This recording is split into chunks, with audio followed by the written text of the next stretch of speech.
Shalom, selamat pagi Bapak Ibu. Selamat beribadah di minggu pagi ini. Sebelum memulai ibadah kita pada minggu pagi ini, kita akan bersaat teduh sejenak.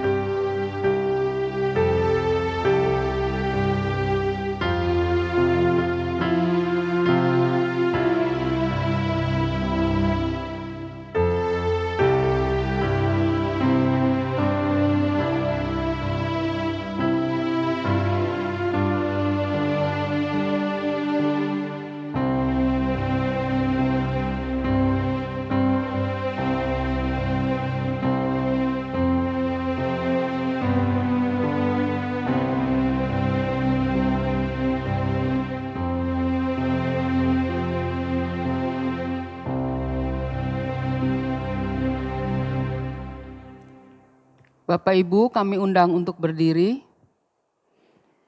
Pertolongan kepada kita ialah di dalam nama Tuhan yang menjadikan langit dan bumi, yang memelihara kesetiaannya sampai selama-lamanya dan tidak pernah meninggalkan pekerjaan buatan tangannya. Kasih karunia dan damai sejahtera dari Allah Bapa kita dan dari Tuhan Yesus Kristus menyertai kita. Amin. Kita menyanyi lagu Dia Sungguh Indah.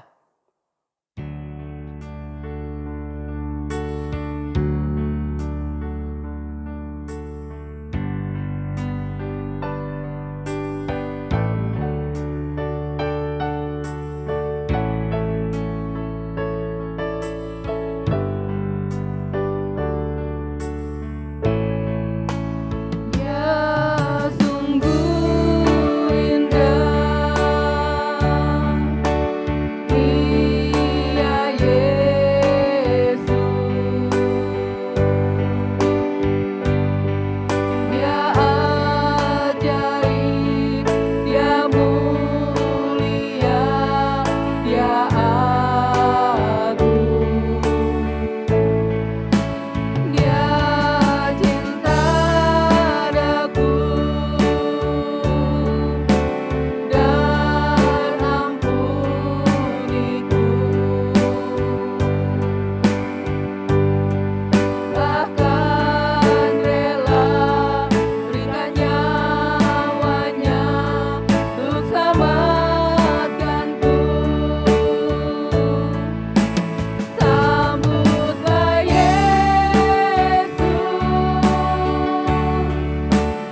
Bapak Ibu, mari kita bersatu di dalam doa.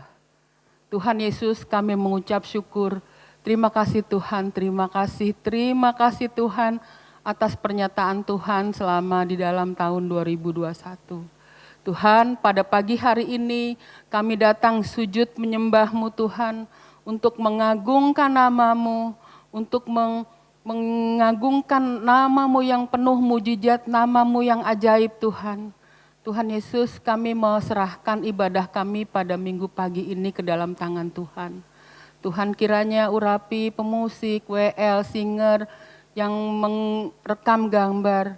Kiranya ibadah kami pada minggu pagi ini bisa menyenangkan hati Tuhan. Tuhan Yesus, terima kasih. Tuhan jamah kami satu persatu Tuhan. Yang sakit Tuhan sembuhkan, yang berbeban berat Tuhan ringankan.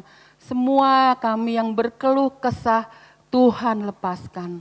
Tuhan Yesus, kami mau menyerahkan ibadah kami ke dalam tangan Tuhan. Kiranya Engkau menerima ibadah kami pagi ini.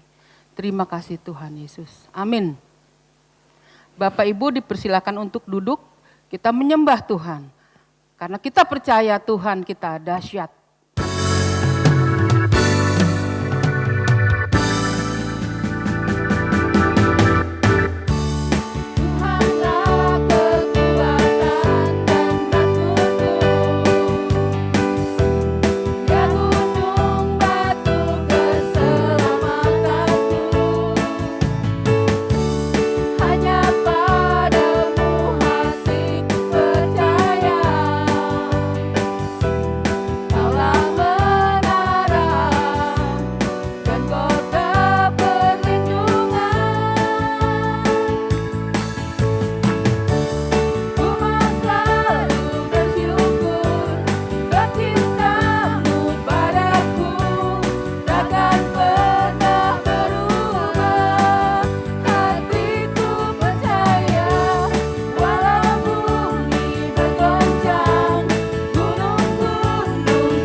Mendengarkan hukum Allah.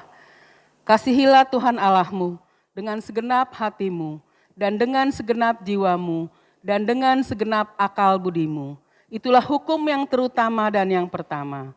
Dan hukum yang kedua yang sama dengan itu ialah kasihilah sesamamu manusia seperti dirimu sendiri.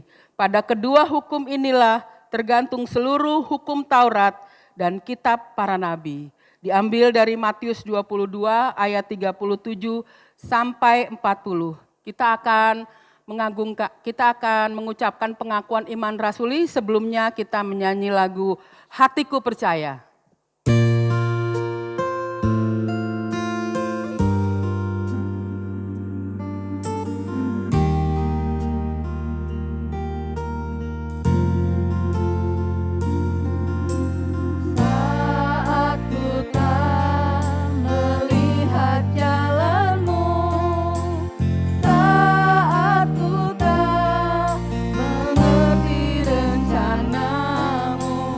Namun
diundang untuk berdiri.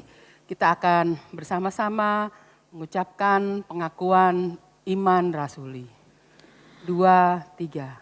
Aku percaya kepada Allah Bapa yang Maha Kuasa, Khalik langit dan bumi, dan kepada Yesus Kristus, Anaknya yang tunggal Tuhan kita, yang dikandung daripada Roh Kudus, lahir dari anak darah Maria, yang menderita sengsara di bawah pemerintahan Pontius Pilatus, disalibkan, mati dan dikuburkan, turun ke dalam kerajaan maut.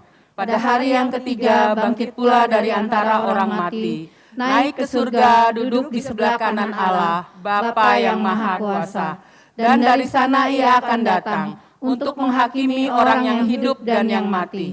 Aku percaya kepada Roh Kudus, gereja yang kudus dan am, persekutuan orang kudus, pengampunan dosa, kebangkitan daging, dan hidup yang kekal. Amin. Bapak Ibu dipersilakan untuk duduk. Kita akan memberikan yang terbaik untuk Tuhan. Hendaklah masing-masing memberikan menurut kerelaan hatinya. Jangan dengan sedih hati atau karena paksaan. Sebab Allah mengasihi orang yang memberi dengan sukacita. Kita menyanyi lagu Kaulah Kuatku.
Kita akan mendengarkan firman Tuhan.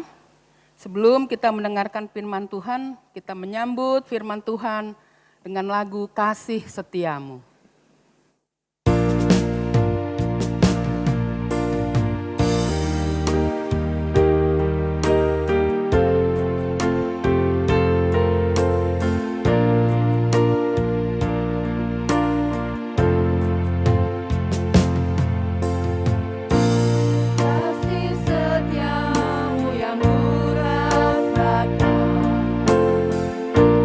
Lebih tinggi dari langit.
hambanya kami persilahkan.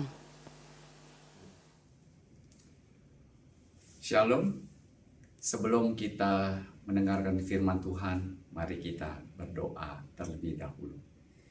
Bapa kami di dalam surga, di dalam ibadah 9 Januari tahun 2022, mari Tuhan, sapalah kami dengan kebenaran firman Tuhan yang akan kami baca, yang akan kami renungkan, yang akan kami praktekkan di dalam kehidupan kami sehari-hari.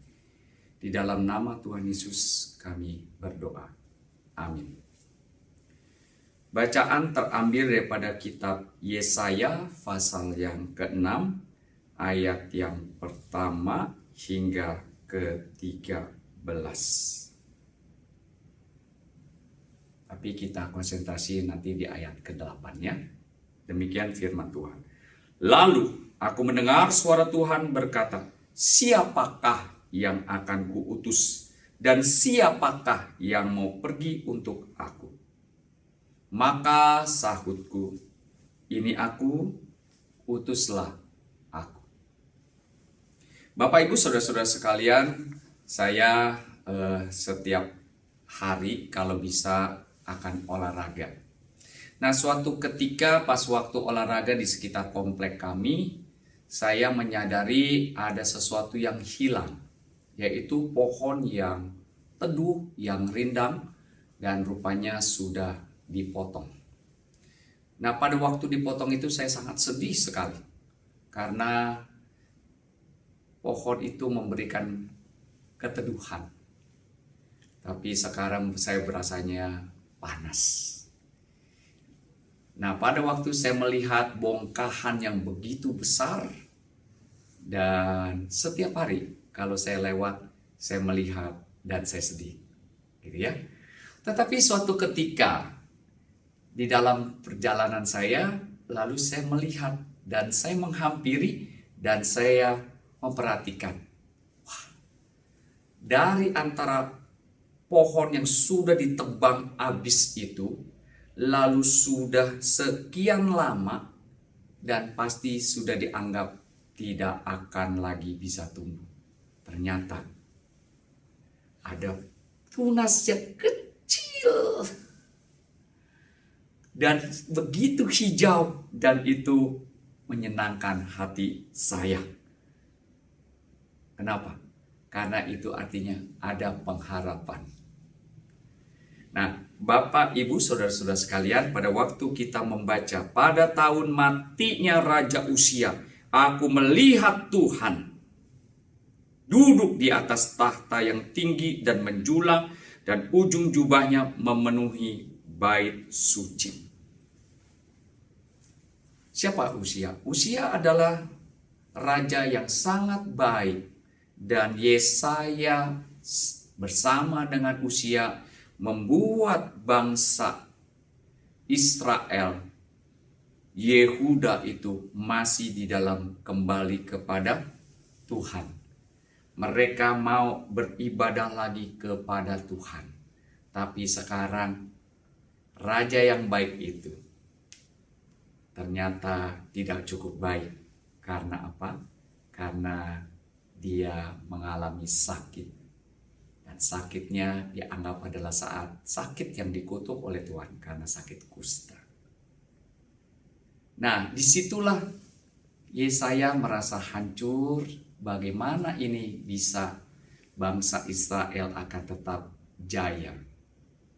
Karena rajanya sudah mati. Maka pada waktu dia masuk ke bait Allah, lalu Tuhan memberikan satu penglihatan yang luar biasa. Bukan hanya luar biasa, bahkan juga dahsyat. Bahkan juga dengan hanya dahsyat, karena di situ Yesaya melihat kemuliaan daripada Raja Uzia, tetapi berhadapan dengan kemuliaan daripada Allah. Tidak ada taranya, tidak bisa dibandingkan.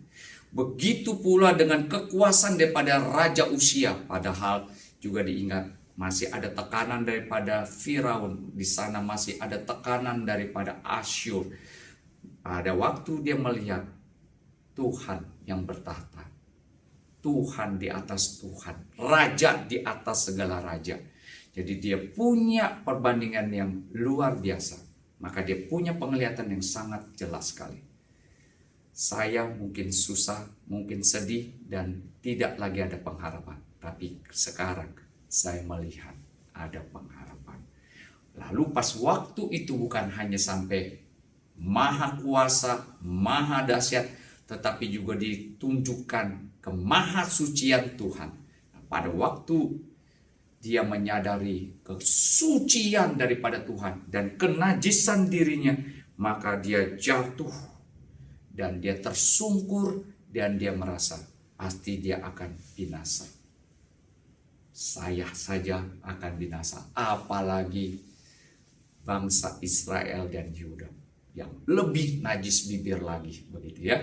Nah, disitulah awal yang baik, karena dia pada waktu melihat kemuliaan Tuhan, kesucian Tuhan, dia jatuh tersungkur dan dia tahu dia tidak pantas, tidak layak. Tetapi justru puji Tuhan, ayat yang ke-6 dan yang ke-7, Tuhan mengutus serafim mengambil satu bara lalu ditaruh kepada lidahnya yang najis itu, yang artinya yang najis itu kalau dibakar maka akan terjadi penyucian seperti emas bercampur dengan yang lain, tetapi pada waktu dibakar maka bukannya hancur tetapi malah keluar emas yang murni. Nah, kurang lebih seperti itulah. Maka pada waktu dia menyadari itu, bahwa kesalahannya dihapus, dosanya telah diampuni, berarti dia sudah siap untuk menerima panggilan daripada Tuhan. Maka ditanya, siapakah yang akan kuutus dan siapakah yang mau pergi untuk aku? Ya, kalau orang pernah ditolong, kita selalu ingat ya akan pepatah. Oh, papa saya selalu ingetin saya, kalau sekali ditolong, tidak boleh pernah lupa kepada orang yang menolong.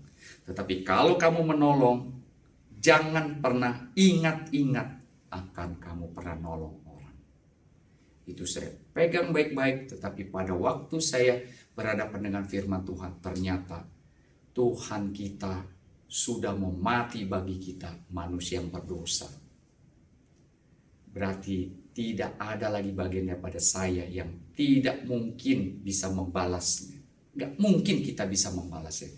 Hanya karena anugerah kita bisa membalas. Dan Tuhan izinkan untuk ikut di dalam panggilan pelayanannya. Maka ditanya, siapakah yang akan kuutus? Siapakah yang mau pergi untuk aku?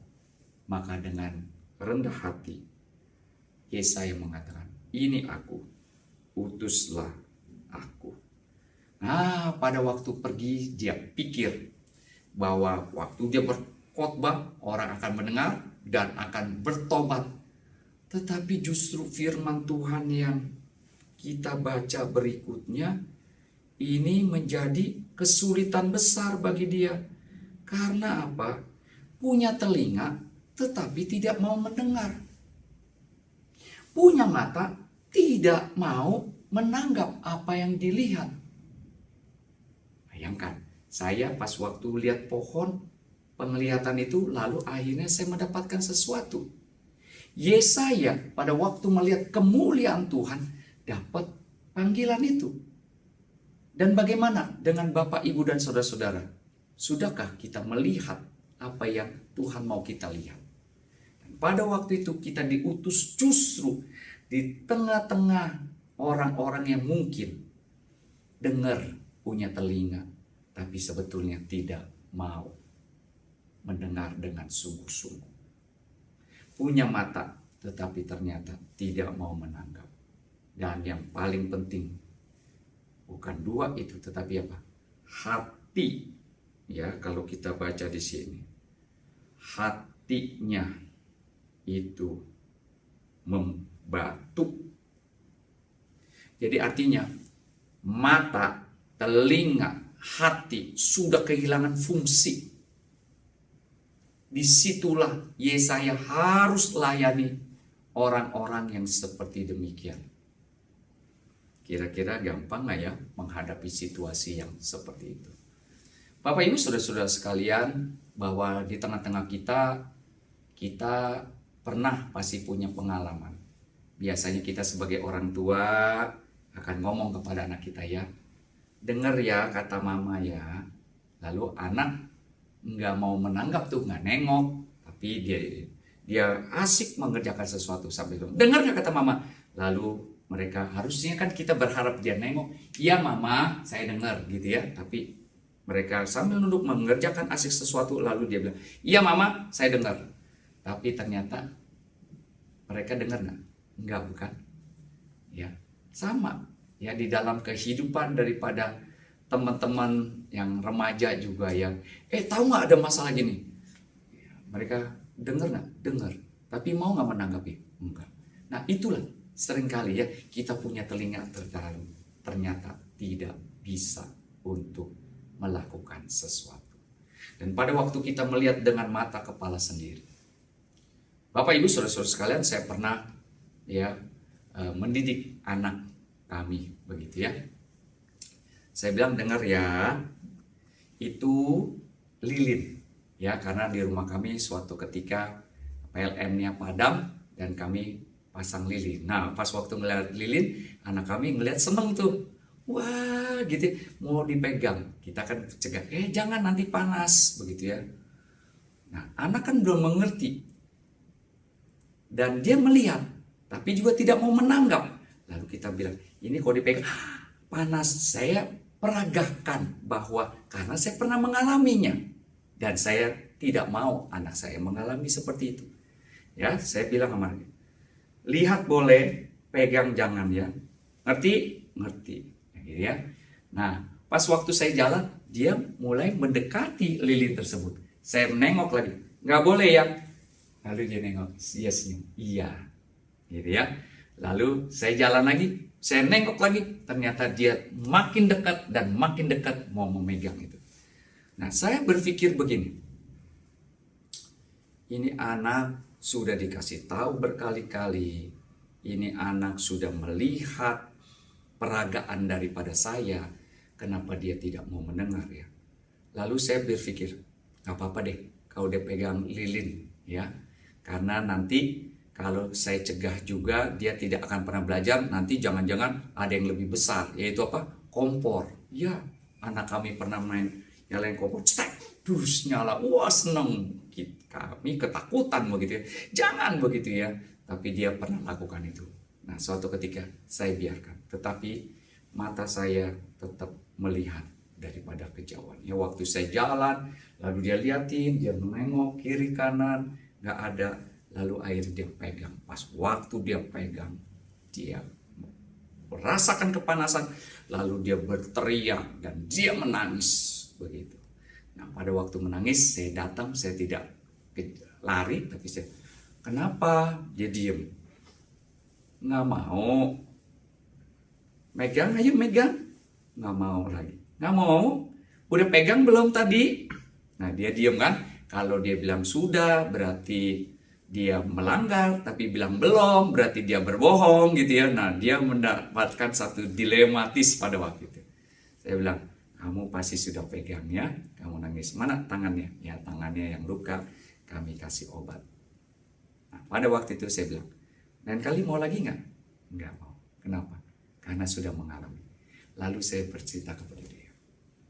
Nah, Papa sudah pernah mengalami. Maka pengalaman Papa ini, Papa bagi kepada kamu supaya kamu jangan ngalamin. Nah, Bapak, Ibu, Saudara-saudara sekalian, firman Tuhan juga seperti itu. Yesaya tahu bahwa akan terjadi pelanggaran terus-menerus daripada bangsa Israel karena ketegaran hatinya, ketegaran tengkuknya untuk terus mau melawan dan melawan. Dan Yesaya sudah ingatkan, lihat loh, Israel sudah dibawa, diangkut semua ke Asyur. Kalau kita, Yehuda, masih tidak mau bertobat, tidak mau berbalik kepada Tuhan, maka itu akan terjadi. Ayo, mari, jangan. Tetapi pada waktu seperti demikian, toh kalau firman Tuhan yang kita baca ternyata mereka gagal bukan? Mereka melanggar bukan? Sampai akhirnya Yesaya sedih sekali. Karena apa? Sampai berapa lama lagi ya Tuhan? Itu pertanyaan daripada seorang Yesaya. Tuhan jawab, sampai kota-kota lenggang, sunyi, sepi. Sampai tidak ada lagi yang mendiami. Sampai tanah ini menjadi sunyi dan sepi. Bahkan Tuhan akan menyingkirkan manusia jauh-jauh. Dan negeri yang kamu lihat sekarang ini, yang ramai ini, akan menjadi kosong. Dan mereka hanya tinggal 1/10. Dan itu pun mereka akan mengalami lagi kebinasaan. Tapi seperti tadi awal, pohon yang sudah ditumbangkan itu, tapi ternyata ada tunas yang berdiri dan keluar tunas yang kudus. Siapakah yang dimaksud ini? Yang dimaksud ini adalah keturunan daripada Daud, yaitu Tuhan kita, Yesus Kristus. Maka Bapak Ibu saudara-saudara sekalian, nanti di dalam kita melayani Tuhan, jangan melihat orang-orang yang lain.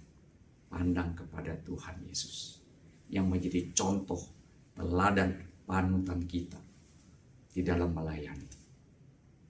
Apa yang tidak pernah dialami oleh Tuhan kita? Ya, dihina.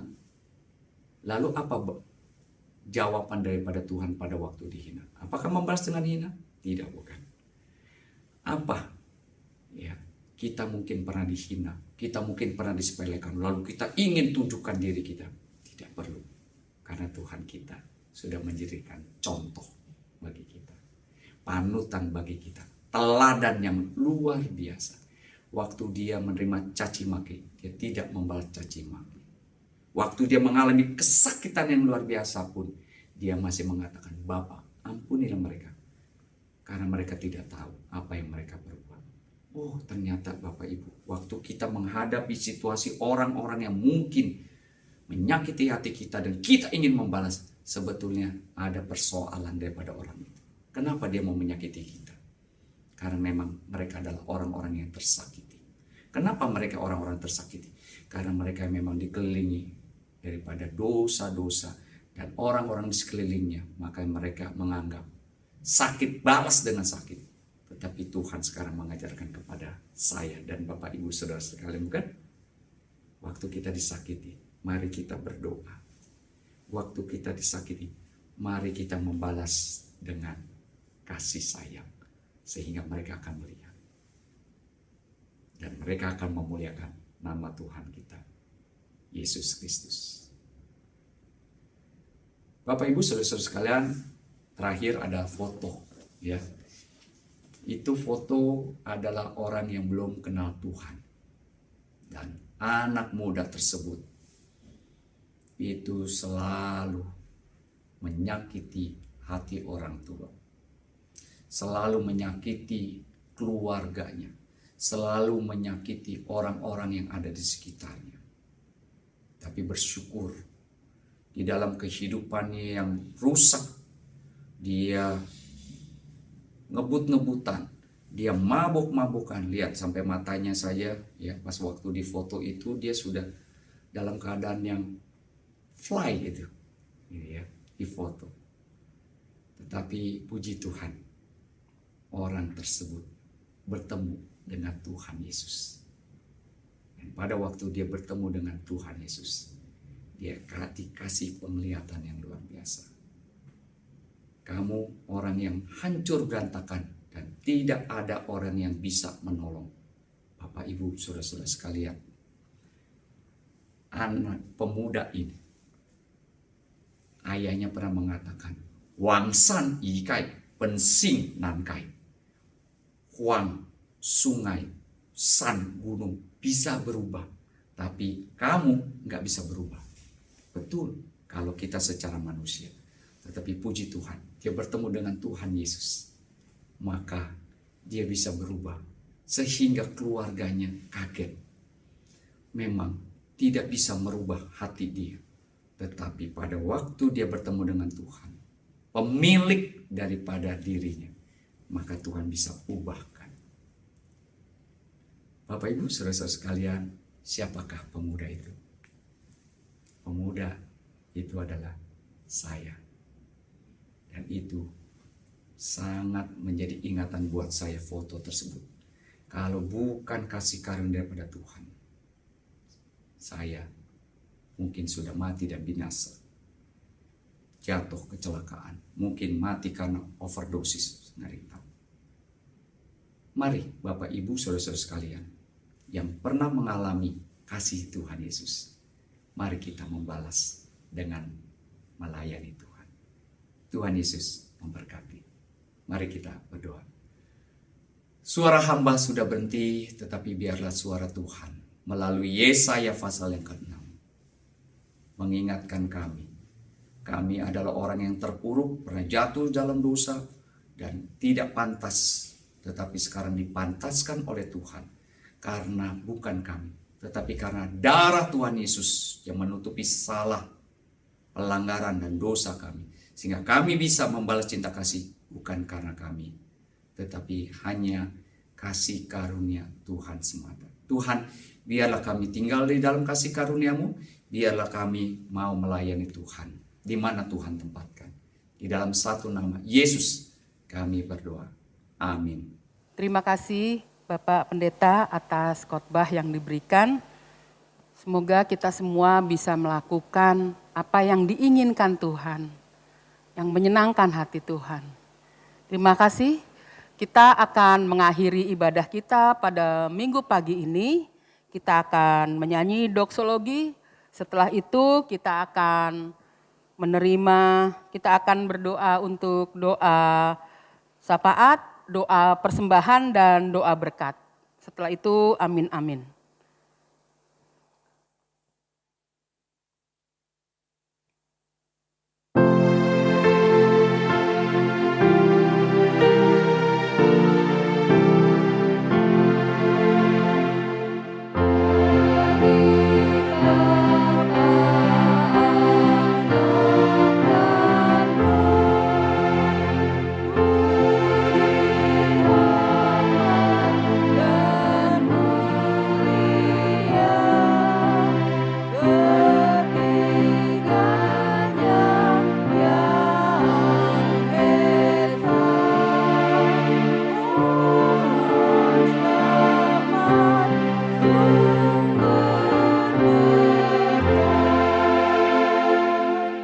Kita berdoa.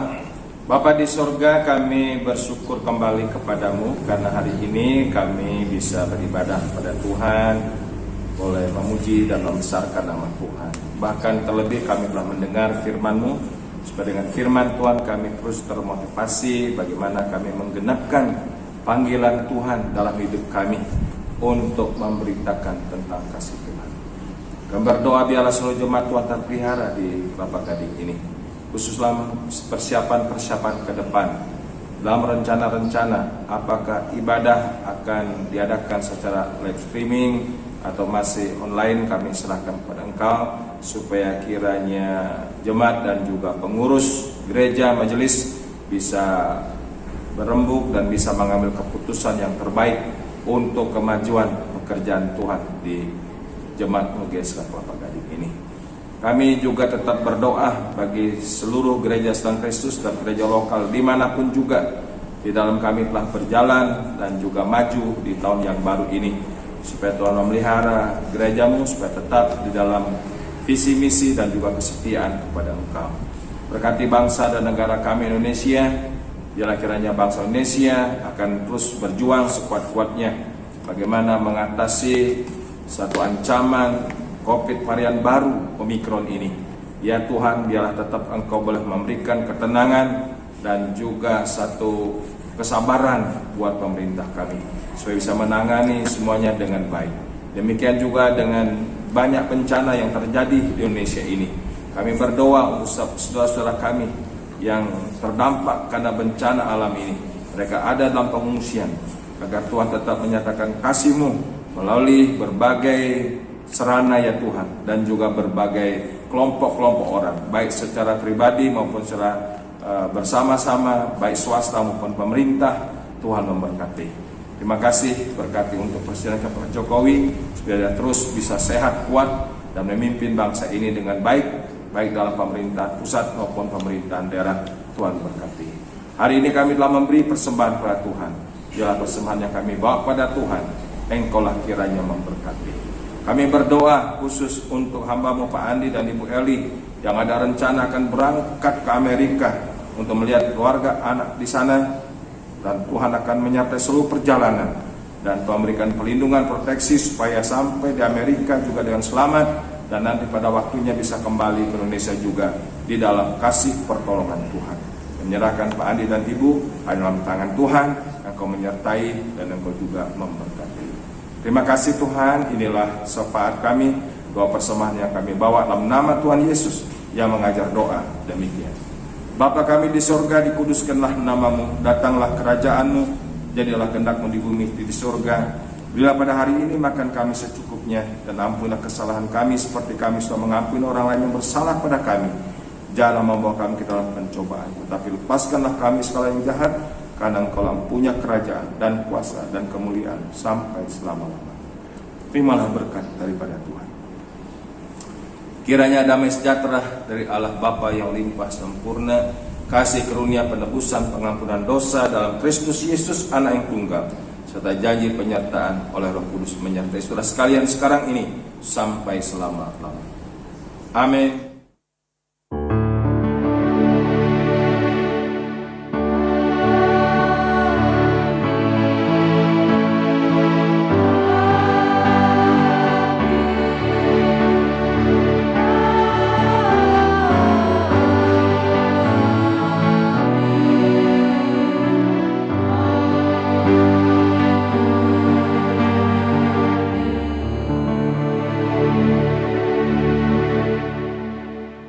Selamat hari Minggu, Tuhan Yesus memberkati.